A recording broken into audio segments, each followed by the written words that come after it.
What is going on, guys? Welcome back to another video from Mr. Gray's Talk Room. I'm your host, Christian Gray. Today, I'm actually very excited for today's segment because it's one that I believe that all men will encounter.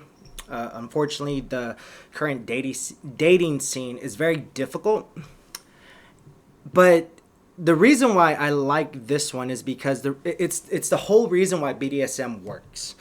And when you adopt a BDSM lifestyle, probably not to the point of sadism or masochism or cuckold or anything like that, it allows you to be in control of your emotional investment into women. And so I'll tell you this. As a dominant and as any woman that I've had as my submissive, or any woman that I vetted out to become my submissives, and I've had quite a few, when they left, I had to let them go. There are only two relationships that I can actually recall where I never involved BDSM, and they all went to shit.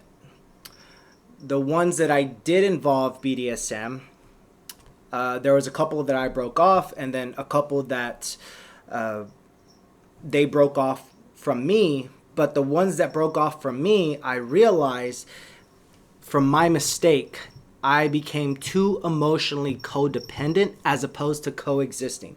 I want you to hold on to those terms.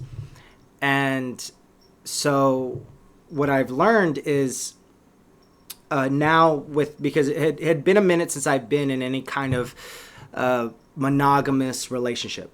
It has been a minute. And because right now, whenever I date a woman, I'm pretty much vetting them on, can they give me the stuff that I need? Can they be my sexual muse? Can they sexually submit to me and give me the 7 steps to satisfaction? Because if they don't, then I don't have to emotionally invest to them. They end up being just like filler until I can find another woman. And I'll tell you this.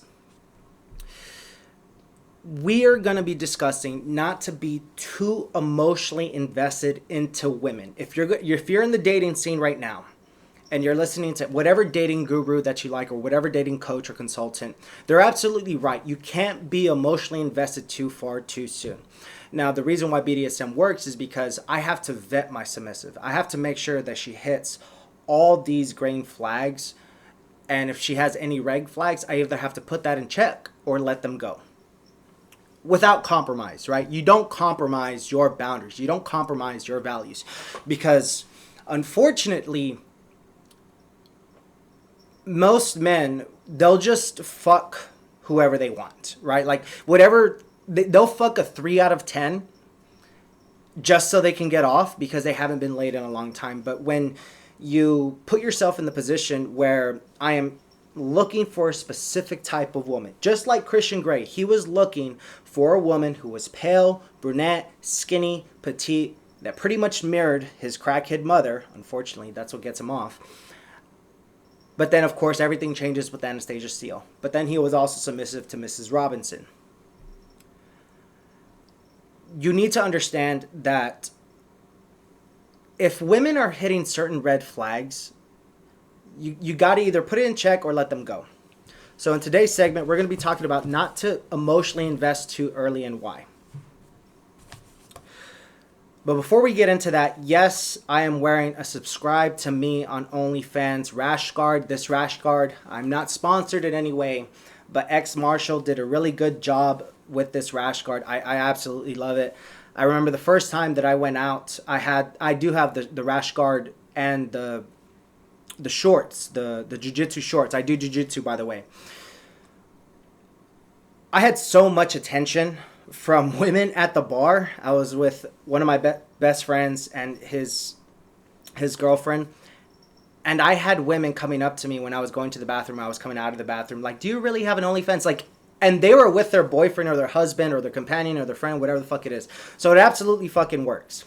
So I got this because there was just no way I could not. If I'm running a BDSM podcast, there's no way I can't have this rash guard. X Marshall, fabric's great, fits great. If you haven't checked them out, definitely check them out. I'll probably send over a referral code into the link of the description of the podcast and YouTube and Rumble and TikTok and all that shit. So again, yes, I do have a subscribe to me on OnlyFans rash guard from X Marshall. Absolutely love it.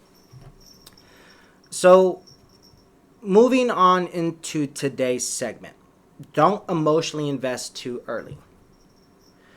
You and I, whoever's listening to this podcast, can honestly say that women are emotional creatures and men are logical. Now, this does not count for the exceptions to the rule. If you find a very emotional, volatile man, that's a little fucking boy. And I can tell you wholeheartedly, the most emotionally invested are narcissistic men. Like everything's glib, everything has to do with how well they look. Their ego gets teased very easily, but then they're fucking hotheads. So that doesn't count for this segment. I'm talking about men who are proactively working on themselves, trying to make more money, trying to, look fresh, fit, fly. They're working on themselves, their fitness, their finances, their philosophy, their friends, their family, and then their females. That's the way this has to work. Men are logical creatures. So what we need to understand is, if you're in the dating scene right now, and whether you're on a dating app or you're hitting up at the bar or at the club, I can honestly say that I've had more luck with women in places that are not at the bar or not at the club. If a woman is going out to the club, if she's going out to the bar, whether it's girls' night or not, she's looking for male attention. Because we both know as men that men are going to be trying to hit the girlfriends up. There's a lot that you have to put into the club scene because it's a high stakes situation just by default. Because everybody knows why if you put an all male club and an all female club, nobody's going to go to them. When you put them together, everybody knows what they want. Like, everybody knows they're trying to get sex at the end, right? We're trying to have the one night stand.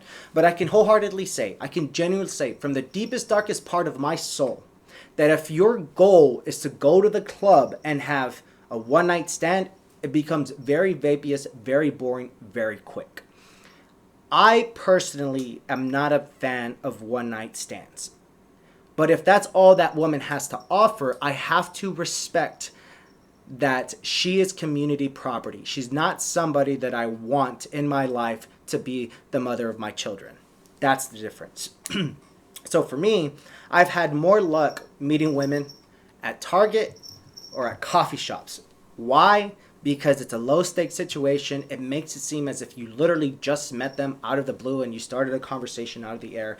And then in Target, because they have a Starbucks, you can buy them coffee. Like, say, hey, like, let's say you're shopping for, I don't know, hair product and shavers and razors and whatever the hell it is that you want to do at Target. Not Walmart, Target specifically. Target has the right women there.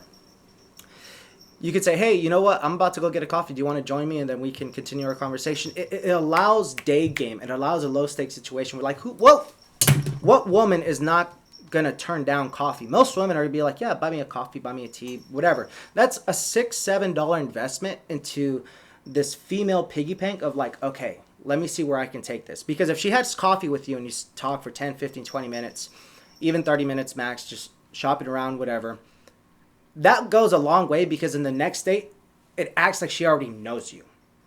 And I can tell you, man, coffee shops and Target are the best places to meet women, in my opinion, of course. So if you go to a club and you meet a woman and you have a one night stand, you have to put in perspective as a man, if she gives it up to you the first night that you meet at a club or at a bar, and this is going to be very, very explicit, if she lets you hit it raw, if she lets you bareback and she says, I'm on birth control, that is a major red fucking flag, because you're not the only guy that she has taken home. Now, going back into the dating scene, if she's most likely with a group of friends, her social friends or some of her work friends, it is very difficult in of itself to take a woman home on the first night at a club, unless she's very promiscuous, because you have to be friends with all of them. So it's really, really difficult to take a girl home who's not drunk, who's not obnoxiously out of the fucking park. And guys, don't try to have a one night stand or sex with a really drunk woman. That's really fucked up, dude. Necrophilia is a fucked up thing. Like, don't fucking do that. Like, have yourself some class. Like, hold your fucking nutsack. I'm just saying, like, if anything, get her number and then try to take her out to brunch. Like, if you really are that desperate, dude, like, you need to really fix your mental status, because you shouldn't want to have one night stands with women. It's not the right thing to do.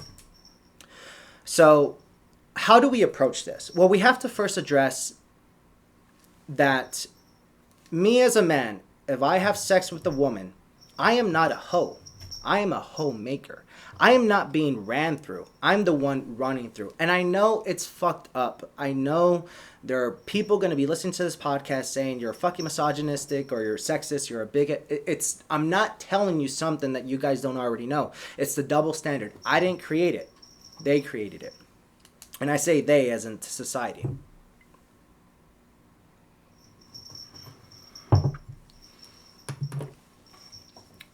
Now, why do I say that you have to be careful with women that let you hit on the first night? Well, even if it was the most ideal woman in the world, you get her number, whatever, there's a lot of things that can go wrong, because if she was mildly drunk, or if she was drunk, or generally, even if I'm at the club, I try to go for mom, because mom is the one who's more cognizant and coherent versus a really, really drunk girl. And I've seen guys so desperate, guys better looking than me, guys 6'2", jacked, take care of themselves in the gym every fucking day, really trying to take the drunk girl home because they want to get off. And I advise against that. I'm telling you right now, don't have drunk sex. If there's one thing that you take out of my podcast, is if you're going to have sex with a woman, consent, caution, and care. Don't fucking put yourself in a position where you end up in a grape situation or in an essay situation. Don't do that.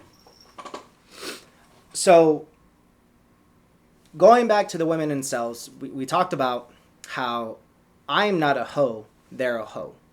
Because if you hit it and quit it and stuff like that, you're probably not the only guy that's done that. If she let you hit it raw, bro, you better wrap up, or you better use a condom. Or what better yet, I advocate, if you are single, if you're a single man, and it's predominantly in the gay community where men will take PrEP, which is like a PrEP pill. You take it every day, and it reduces your chance of contracting HIV. And that's taking care of your sexual health. Now, I take PrEP because I don't trust women. Like, I just don't. Because a lot of things that can happen where, you know, if you catch chlamydia or gonorrhea or syphilis, that's treatable. But catching those three letters, HIV, it's really, really fucking scary. And I would rather take the pill and not have to worry as much if the condom breaks, right? I use condoms. And I've had situations where women will try to force me to make me have sex with them raw with no condom, and they say, oh, don't worry, I'm on birth control. Red flag number 1. 2, I'm not the only guy you said that to. And 3, I don't know what you have. You probably haven't been tested. And I get tested every 6 months, right? Periodically. And that is very important for you as a man to understand, is to take care of your sexual health. If she says, I'm allergic to condoms, that's why you need to have I personally use skin condoms, and I'm working on trying out the PS vegan condoms. So I'm telling you, there's always a solution to everything. And for you guys who are like, oh, it feels better raw. Yeah, but that's not going to save you from catching something that you can't get rid of. So that's why I say take care of yourself. Now, going into women, let's say you hit things off with a woman and everything's going fine. Doesn't matter where you met her. She didn't let you hit the first night.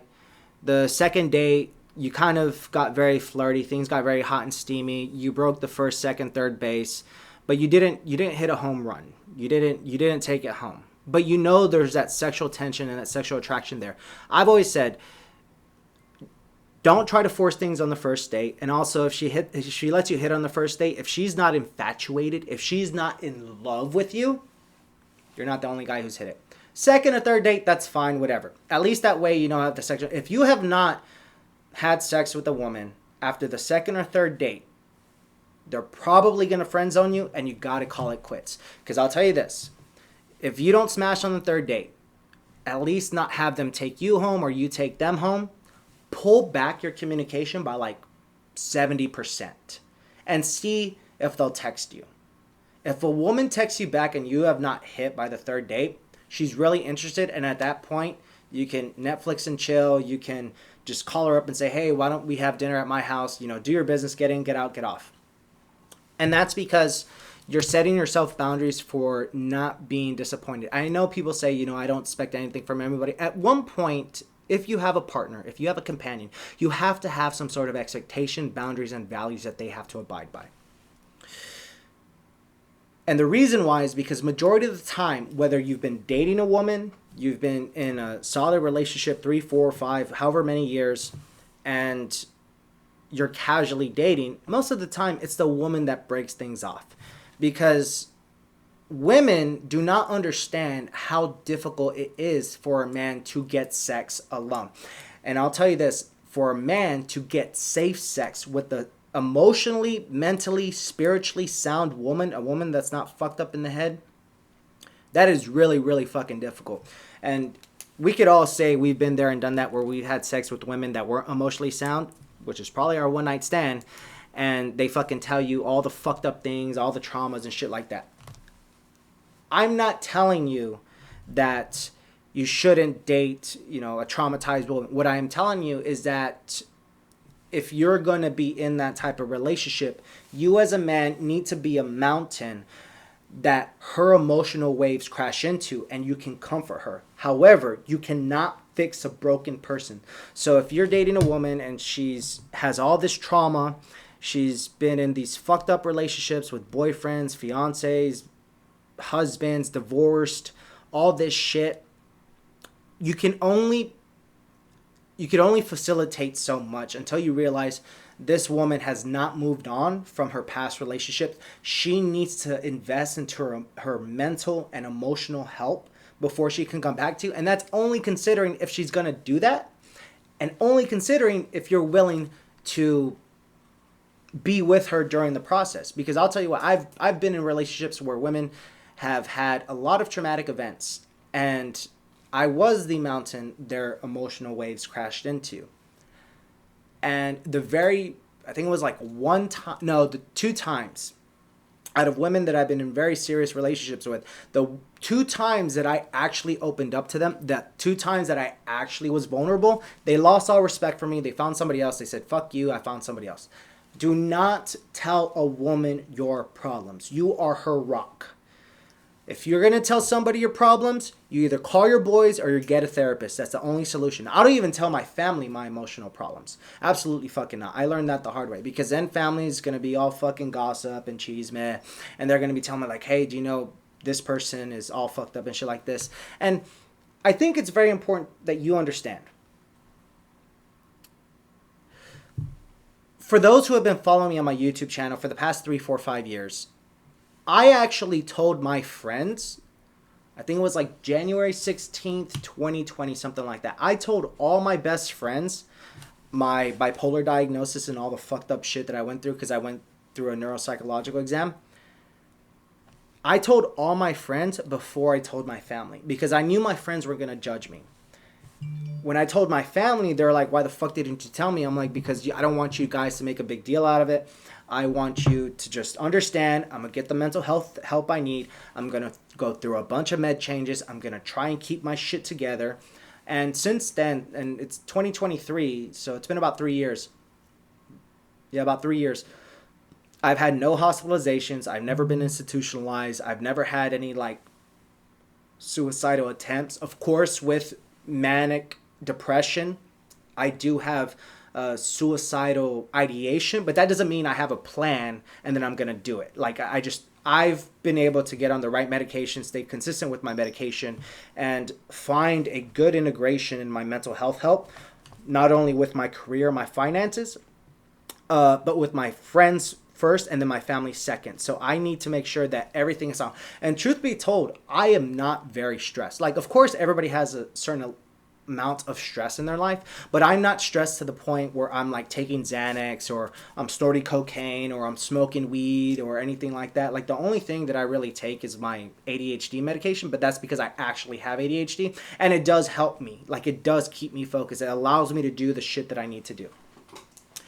And so going into that, you as a man need to be a woman's rock, her emotional rock that you won't break, right? You can't move a mountain, right? It's just, you're just going to have waves crashing onto it. So all the shit that you tell her, babe, it's okay. We're going to get this shit together. You comfort her, you console her, and then you move on. You don't tell her your problems because you don't want to lose that respect that she has from you. So going from there, because I already know the comment section is going to be like, oh, you're a crazy motherfucker, all this, all that. No. The reason why you can't emotionally invest too early. I mean, I've made it public about my bipolar disorder because I don't want someone, and a great example is, particularly to my family, I don't want someone to try to slander or initiate or create libel about like, hey, did you know that Christian, he has bipolar disorder? Did you know that he's batshit crazy? Did you know he's off his meds? Whatever the fuck. No, I'd rather tell people, hey, I have bipolar disorder because I'm not ashamed of it. It's not my identity.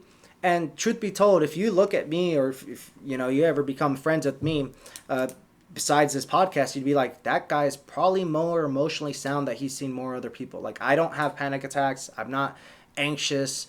If anything, other than just typical work-life stress, I'm probably more emotionally sound than most men. I've seen men break, get angry, fucking yell and all that shit. I really don't yell. And I really don't break. It takes, because I've been broken for so long and I fixed that, I was able to just piece all that shit together and find a way to mitigate my emotional damage, I would say, or mitigate any kind of emotional pain or infliction that I would put on a person. It's just, I don't have a reason to lose my shit because I'm not going to gain anything out of it. Because going back into the women, the reason why I tell you as a man that you can't emotionally invest too early is because you have to do a lot just to get sex, unless you're a fuckboy. You have to have a good job. You have to have a decent education. Whether you went to university or not, you have to have a good certification or a skill. You have to make a decent amount of money. You can't be living with your parents. You have to have a hobby outside your work. So if you literally just go to work, play video games, and then just do that all the fucking time, and you don't have a hobby, for example, my hobby is jiu-jitsu. I do jiu-jitsu and gi and no gi, and I could tell you this, there are jiu-jitsu lifetime practitioners, not to go off point, but that's their work, that's their career. I do it as a hobby, and I'll go to tournaments and compete just to figure out where my skill set is at in my own weight division. So that's massively different than you just go home, go to work, play video games, go to sleep, then you do things. If you don't have a hobby outside of that, that's where things get... Because then a woman's going to come home and she's going to be like, I feel like you could do so much more. Even if you make 80 grand a year, you have everything taken care of. You have a house, you have a wife, have a couple of kids, and you have a hobby, whether it's judo, jiu-jitsu, wrestling, CrossFit, fucking riding, whatever it is, underwater basket weaving, I don't care. At least you have something outside of that.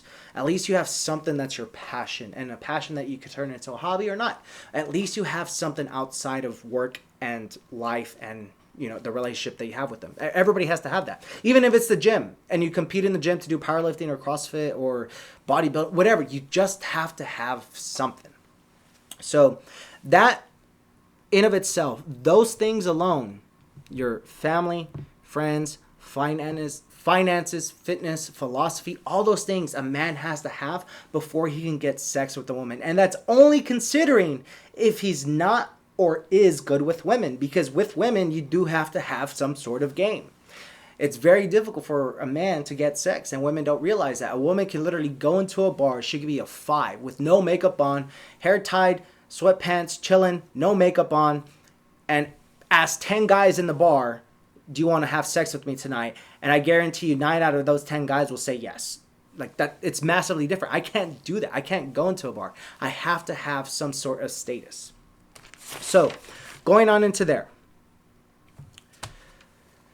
When you start dating a woman, you need to position yourself emotionally to where you don't invest too early, in the aspect that every act that I give to a woman, it is an action.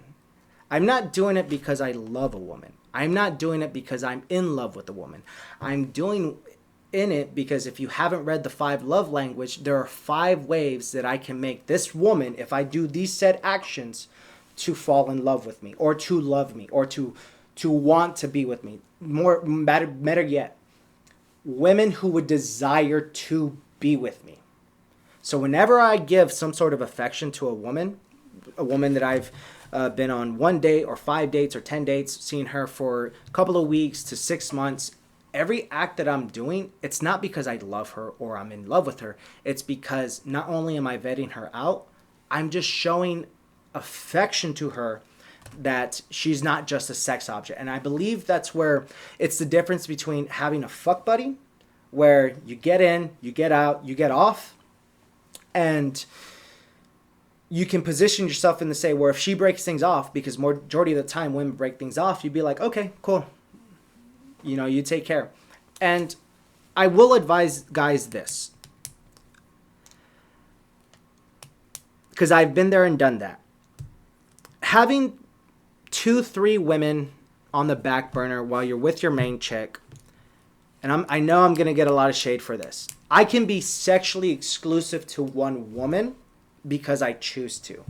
But that doesn't mean that I'm not speaking to other women, whether I have a boys now and I meet a girl at the club and I get her number and we just text. She may or may not be single, and I'm just texting to her. And if I'm with my main chick and I text her, I'm like, oh, don't worry about it. I have a girlfriend too. You just seem very interesting.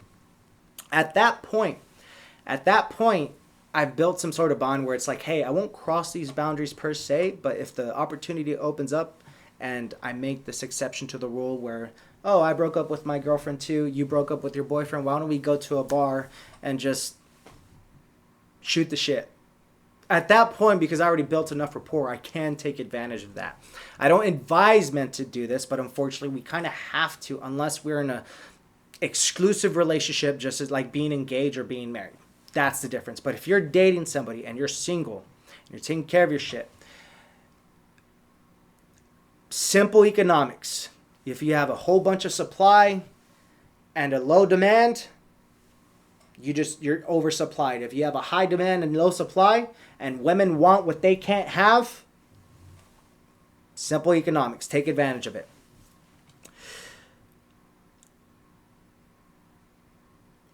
The reason why I'm advocating for you not to emotionally invest too early is because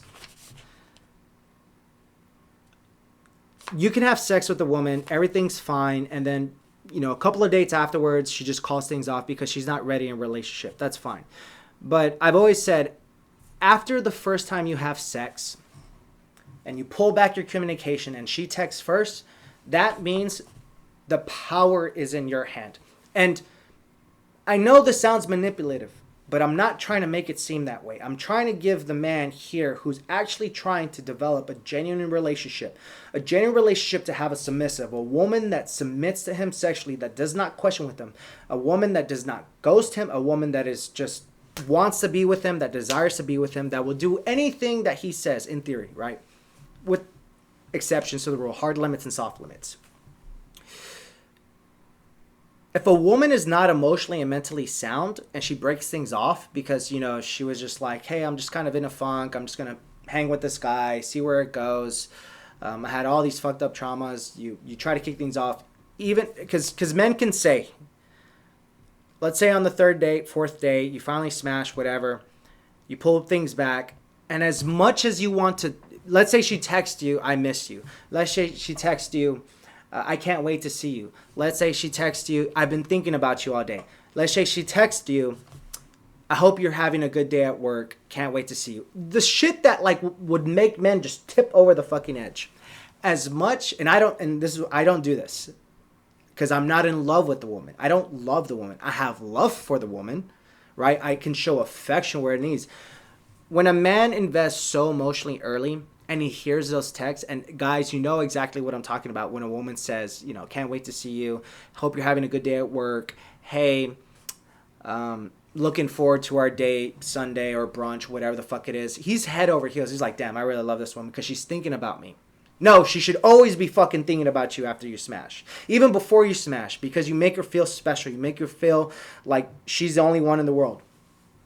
You invest too much early, or you invest too much early, 3, 4, 5 months down the road, she says, hey, things were fun.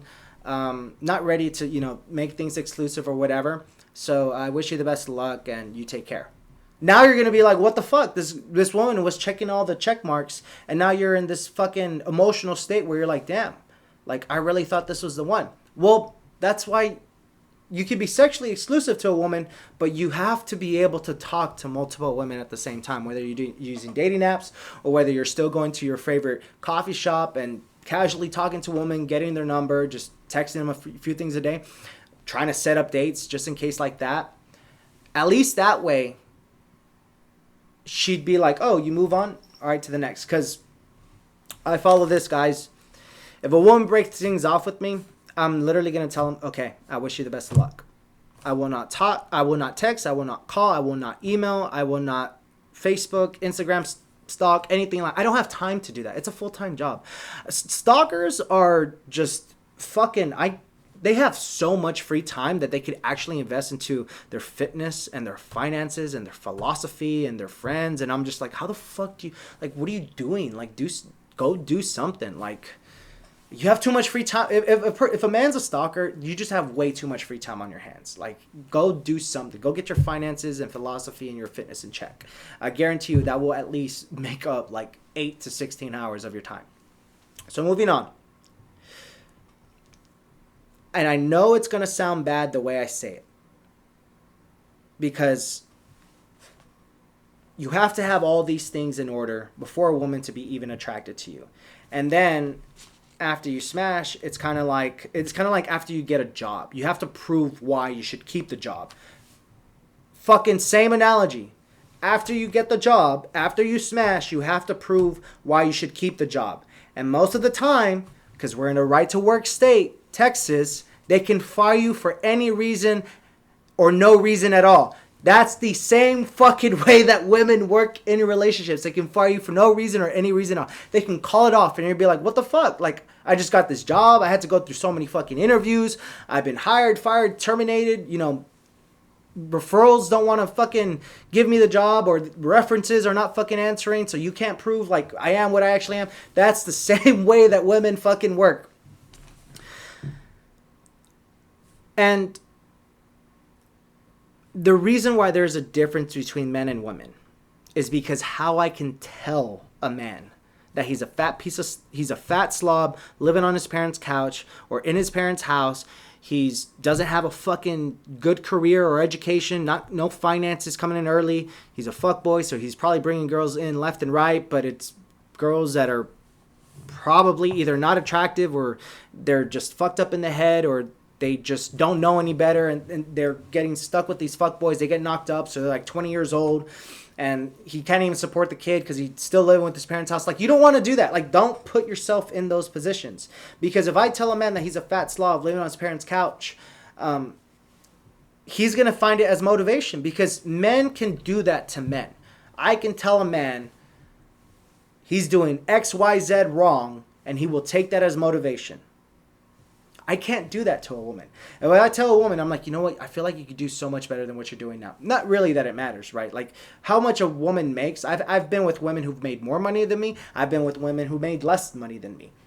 Women who made more money than me always try to test my ego. And I'm like, I don't care. Like, fuck, it doesn't make a difference. Like, just sexually submit to me. I don't give a fuck. It makes no... Like, the 7 steps to a man's satisfaction has no reflection on their monetary value, whatever income they bring in. Sex, silence, suction, submission, stability, sandwiches. How the fuck can you complain about that? And silence? Like, shut the fuck up. Stop bitching at me. When I come home, if I come home and I had a stressful day at work because I had to deal with XYZ bullshit, Bob the boss, and he's giving me shit because he's in a sexless marriage. He hasn't had sex in like 2 months because his wife just fucking hates him, and his kids are ADHD running around the fucking house, and he's tied up with his mortgage and his credit cards and all that shit, and he hasn't had head since he was fucking married like 7 years ago. When I come home with all the stress that I've dealt with, I don't want to deal with whatever the fuck she wants to. Yes, I will deal with her bullshit, and I'll say, listen to her, be her emotional support, the mountain that she emotionally crashes into me, and I will not move. But after all that, don't bitch at me. Like, just be my silence and serenity. Be my tranquility. Be my peace and quiet. That's all men want. Like, why are you fucking bitching at me because I didn't mow the lawn? Just pay the fucking gardener to mow the lawn. Like, I don't want to mow the lawn. You got me fucked up. That's too much time. Like, I don't want to fucking deal with that shit. Pay a plumber. That's my mindset. And I hope you adopt that mindset. Pay someone else to fucking do it.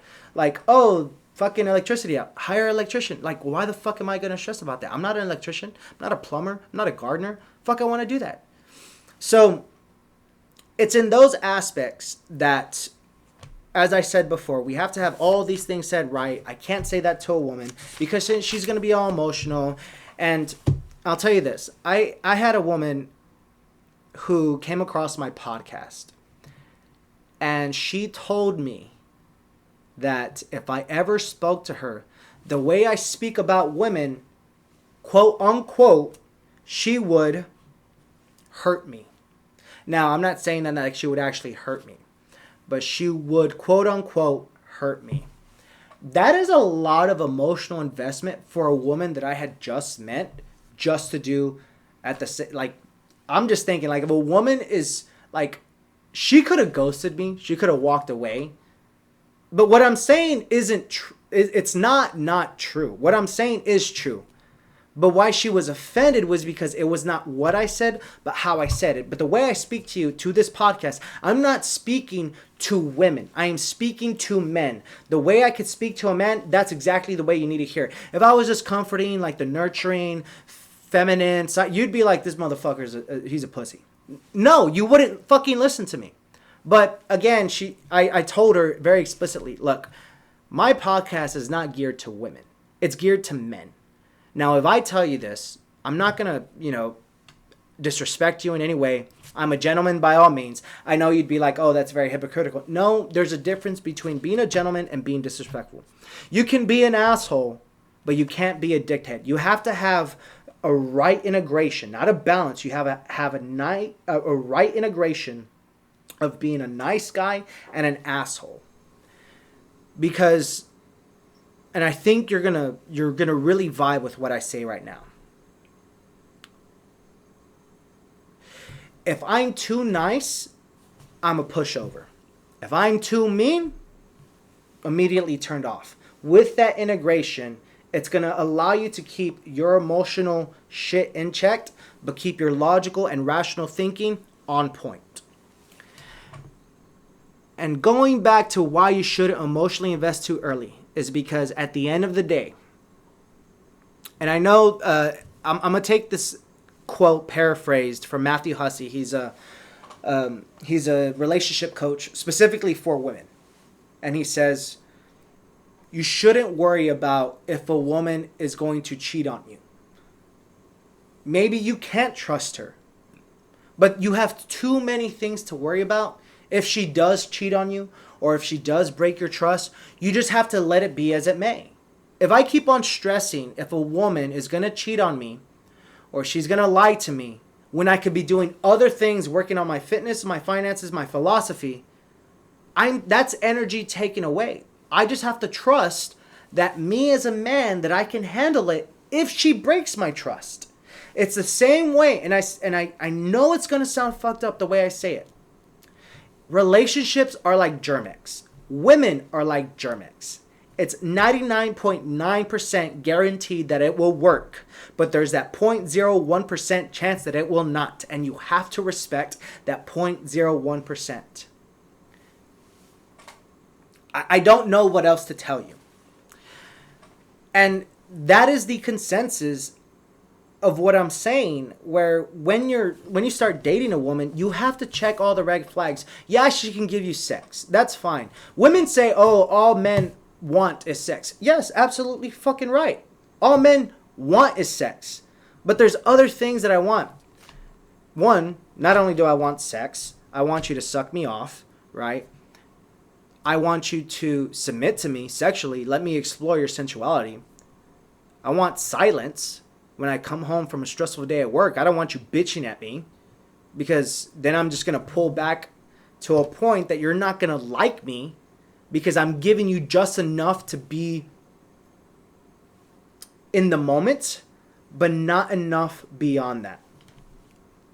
Make sandwiches.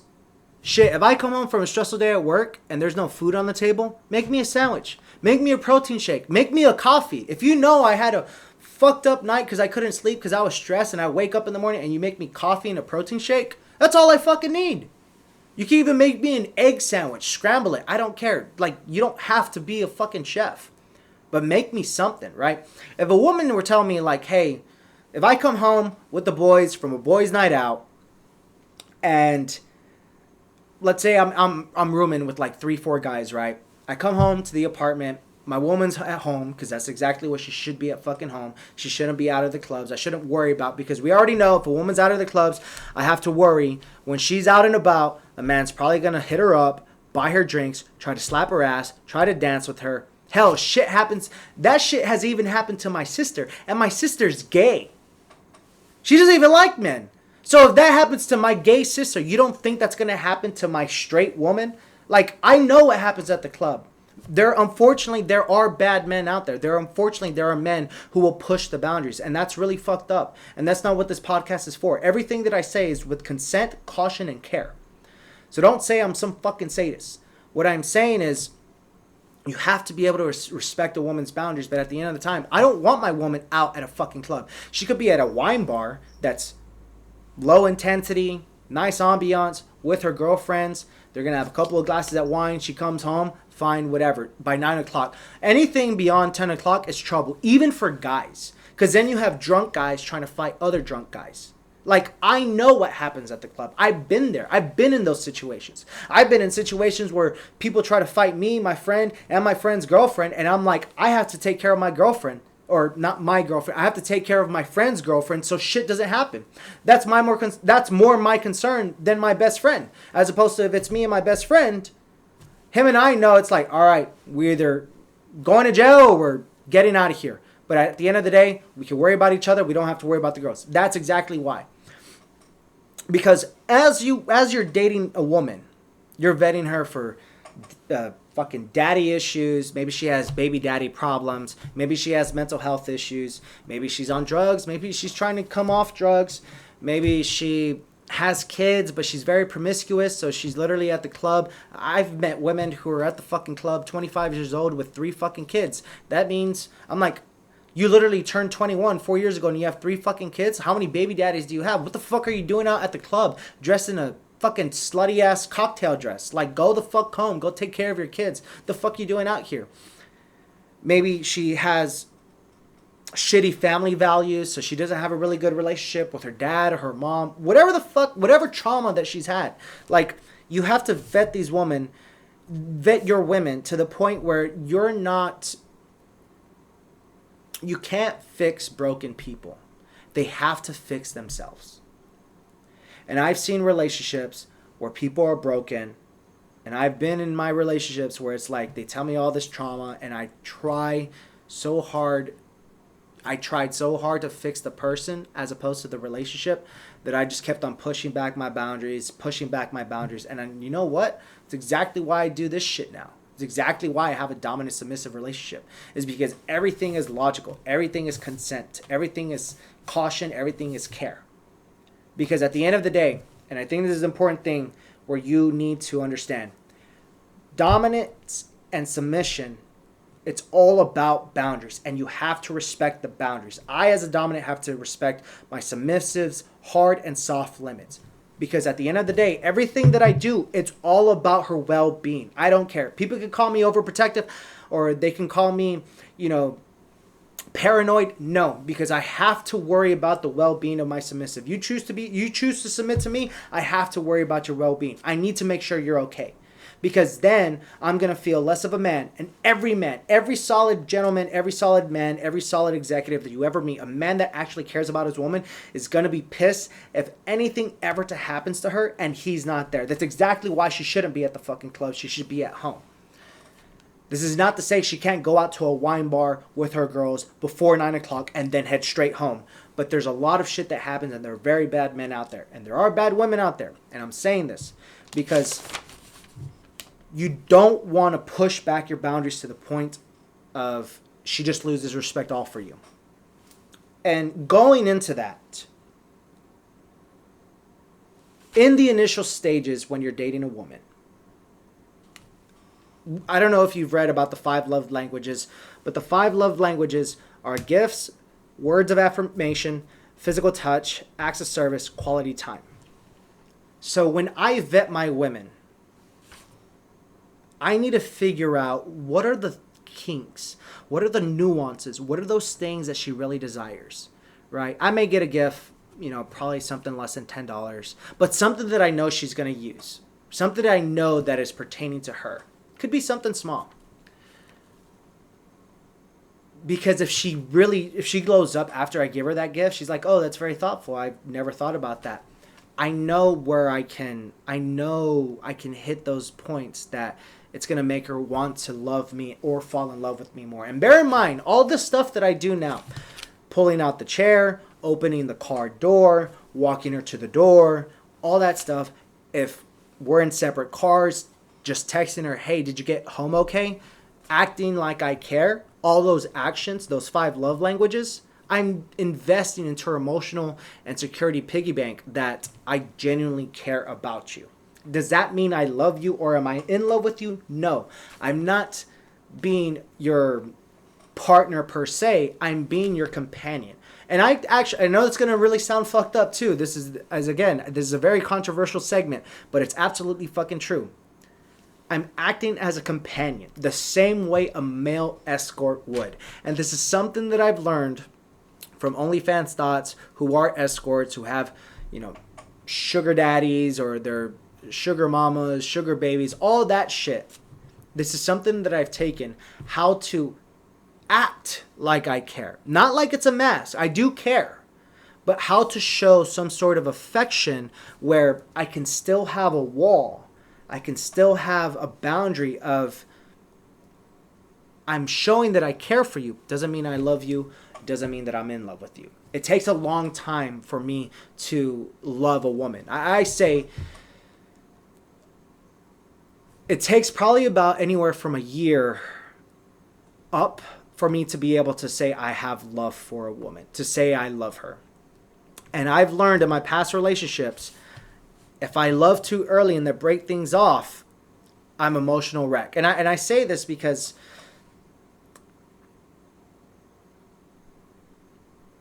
it's really fucked up the way I say it, but it is an action.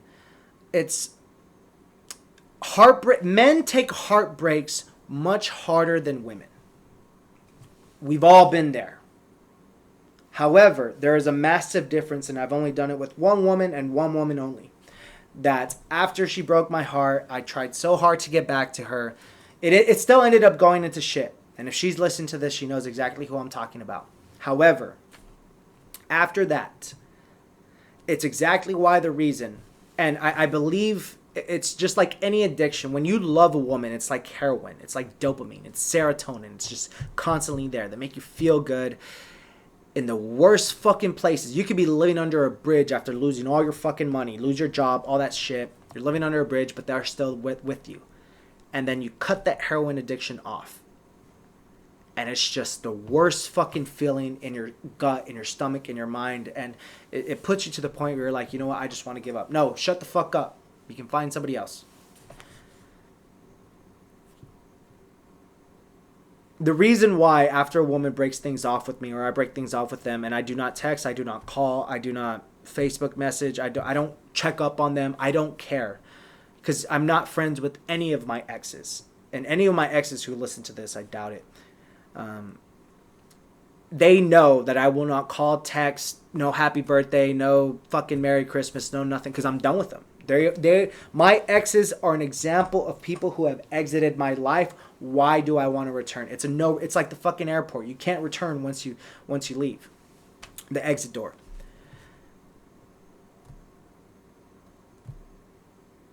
And going into that, it allows you to easily move on. Now, I will say this. If you've been in a long committed relationship and you're lusting for other women, it's probably because there's either problems inside the bedroom or outside the bedroom. And unfortunately, and it's very unfortunate that the statistic is that most women are going to initiate the divorce. They're most going to initiate the breakoff. But at the end of the day,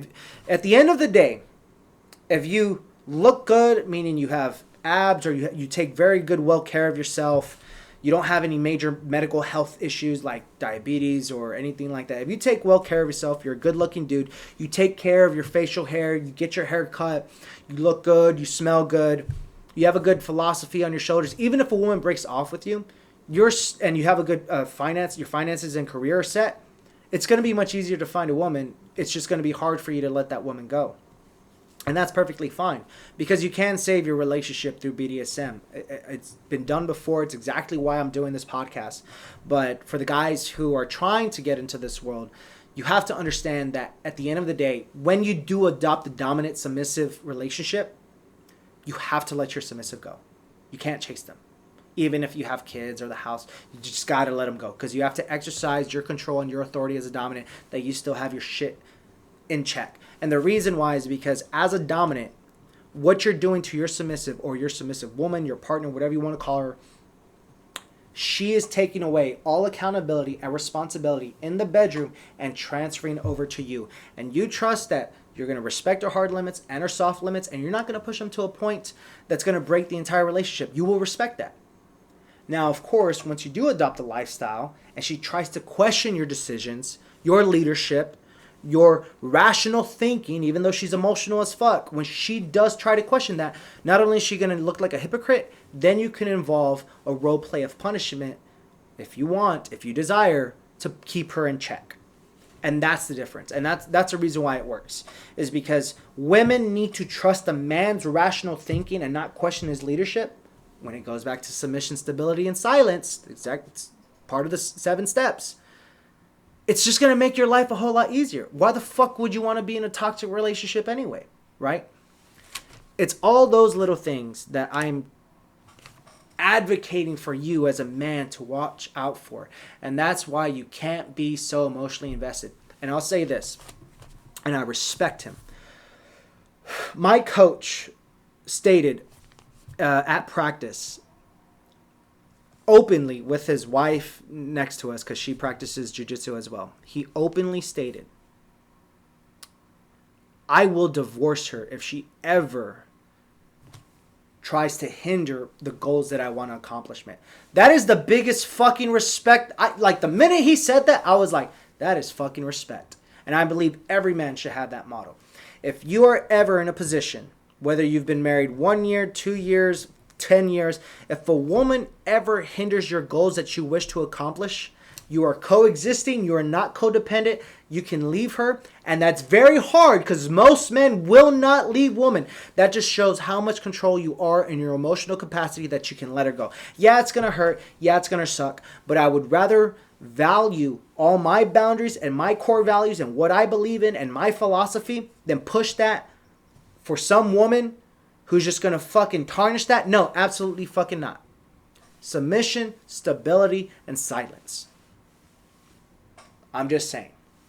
So, hopefully you got a lot out of this video. I know it's probably not what you wanted to hear. You probably wanted me to show you some sort of fucking chest harness or waist harness or how to use fluffy handcuffs or how to use some sort of sex toy. But I believe this video is important for those who have been in relationships, doesn't matter how long, or those who are trying to develop a relationship, not to invest too emotionally early. And you can slowly emotionally invest into the woman, but there's a hard rule or a hard line. Don't be emotional. Just give vulnerable bits. You know what I mean? Don't be vulnerable 100%. Don't be emotional at all. But if you come home stressed, you had a shit day at work and your job is on the line, and you come home and she can tell you're stressed. She's like, babe, what's going on? I need you to open up to me. I'm like, you know what? It was just a really stressful day at work. I had to deal with XYZ, but I already figured out the solution to it. It's just I just want to come home, sit home, relax. So you don't have to worry about it. I got you as always. And that's it. She's going to respect that. But if you open up and say, oh, it's because I told Joe to do this when I was on vacation and he didn't listen and now they're trying to blame it on me and I may lose my job. No, don't fucking do that. She doesn't need to worry about that. She needs to be your silence and serenity. Your fucking peace of mind. And then you can fuck her brains out, de-stress yourself, and then move on with your fucking day. And then you wake up and then you grind and get after it. So anyway, guys, I hope you really enjoyed this video. I do want to let you know to make sure to follow me on Rumble. I may be canceled on YouTube and TikTok again, so make sure you follow those. I'm also on Instagram at TheChristianGray, Twitter, TheChristianGray. And if you have any questions, comments, or concerns, please feel free to message me. And before we go, I do want to bring up a YouTube comment that I had the other day. And this is not what I am advocating in my podcast. I want to make this very clear. So I had this guy on YouTube. It looks like Chronic Whisper. He says, how to be a gentleman. And this is going off one of the videos one of the YouTube shorts that I released. And it was called How to Be a Gentleman and a Bad Boy at the Same Time. And this guy, Chronic Whisper, says, listen here. There's a certain girl this works on. You could easily just go to a bar and ask 10 girls if they want to have a good time. And one will say yes. It's just confidence. And I said, true. But that one girl isn't long term. As I said before in the beginning of this podcast. So he responds, yeah, but is that what we are looking for when we're doing this? I'm just looking for a hookup, right?